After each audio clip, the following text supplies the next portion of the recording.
Manifestation à Bahreïn pour protester contre la visite du ministre israélien des Affaires étrangères.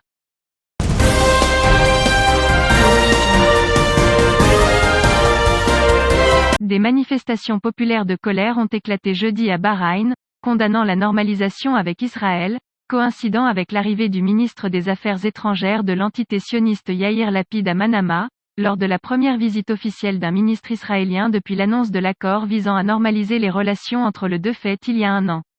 Des manifestants ont brûlé des pneus à l'extérieur de la capitale, Manama, jeudi matin, tandis que les utilisateurs des réseaux sociaux ont tweeté exprimant cette opposition sous le hashtag « Bahreïn rejette les sionistes ». Les manifestants ont brandi des slogans rejetant la normalisation, qualifiant les démarches du régime bahreïni de trahison en raison de son abandon de la cause palestinienne. De son côté, l'initiative nationale bahreïnie contre la normalisation avec l'ennemi sioniste a affirmé son rejet total de la normalisation avec cette entité usurpatrice, qui n'a pas hésité à tuer des enfants, des femmes et des personnes âgées et à pratiquer les formes les plus odieuses de terrorisme d'État contre les Palestiniens. Personnes, y compris les abus, la confiscation de terres, la démolition de maisons, le déplacement de leurs habitants, les complots contre elles et la judaïsation. Plan stratégique qui repose sur le creusement de tunnels sous la mosquée, qui est la première des deux Qibla et la troisième des deux saintes mosquées. L'initiative, dans un communiqué publié jeudi sous le titre « Pas de bienvenue aux criminels occupés », a estimé que la profanation par Lapid de la terre de Bahreïn vient à la lumière du rejet écrasant du fier peuple bahreïni, qui est resté fidèle à sa cause centrale, soulignant que la cause palestinienne est la boussole du conflit et son adresse dans la région, et que l'entité l'israélien est une graine satanique qui a été plantée du côté du monde arabe pour le maintenir dans un état d'épuisement permanent qui le maintient loin du progrès, du développement et de la prospérité.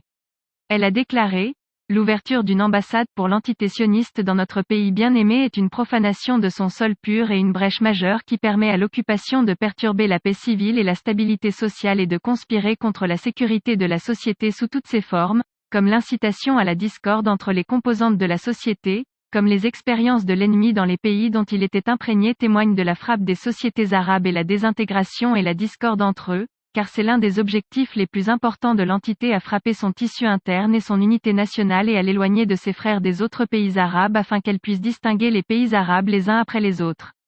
L'initiative appelait les autorités de son pays à cesser immédiatement de glisser vers la normalisation, qui constitue un coup de poignard dans le dos du peuple palestinien, de ses forces actives et de ses factions militantes, appelant tous les groupes du peuple bahreïni à renouveler leur rejet de la normalisation avec l'ennemi et de continuer à se tenir aux côtés du peuple palestinien et à le soutenir pour la libération de sa terre et l'établissement de son État national indépendant sur tout son sol et sa capitale est la ville de Jérusalem.